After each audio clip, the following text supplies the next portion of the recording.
No niin, Hanna Valtari. Sain kutsun tänne ruisleipäpöytään. No niin, tervetuloa. Joo.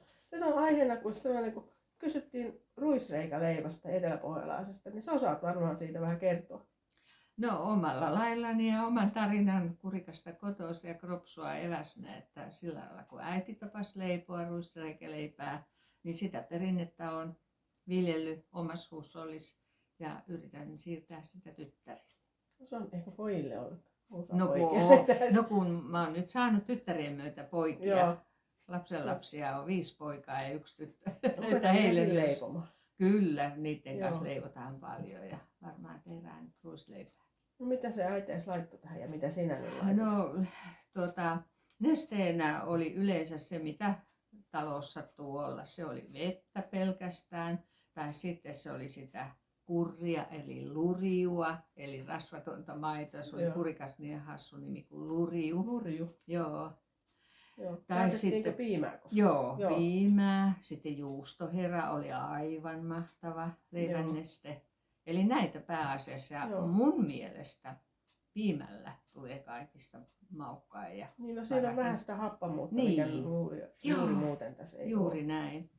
Ja sitten ruisjauhoja ja sitten kun juuri on käynyt niin taikka ollut seissy vuorokauden tai edellisillasta aamuun vähintään, niin sitten suolaa ja hiivaa, loput hiivat, että se on noin 1,5 ruokalusikalliseen hiivaa, litraa nestettä kohden. Aika paljon. Joo, että vähemmänkin piisaa. Että tietysti vähän, että kuinka nopeaa se leivä sitten haluaa niin saada aikaan. Niin meillä äiti ei koskaan leiponut, mutta mummu leipoi, mutta hän ei tehnyt juurta. Joo. Hän teki sitten suoraan hiivalla.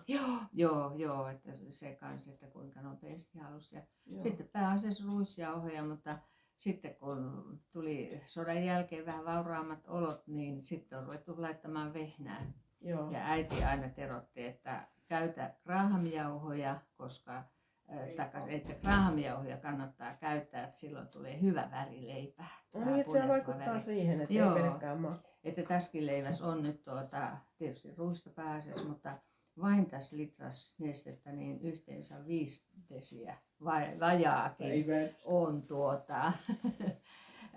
vehnäjauhoja ja graahamjauhoja, eli 50-50. Joo. Ja sitten ja se on varmaan käytetty niitä jauhoja, mitä on ollut. Joo, niin onkin.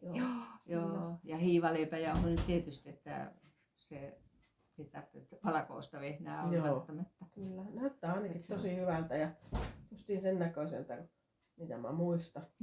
Joo, no tää sortissa meiltä. Äiti teki ja mäkin teen, nyt mä jätin vähän paksummaksi leipomisessa, kun toiset tykkää paksummasta, toiset ohuemmasta, mä tykkään niiden ohuenlaisesta ja silti vielä halkaasen sen viipaleen. No monet ohjeethan sanoo, että tehdään 2 että ohutta ja paksua ja ensin paistettiin ne ohuet kuumemmassa uunissa, jotta niistä tuli vähän niin kuin sitä näkkileipämäistä. Juuri, ja pantiin vartaisiin sitten ne ohuemmat. Minä itse tykkäsin henkilökohtaisesti noista reijistä, ne oli kaikista ihanimpia, kun sai lämpimässä ne reijät. Eikö kuule? Se on rapeata ja hyvää tämä reikä. Joo. Ja sitten siihen juureen joskus murennan hapankurkkupalan.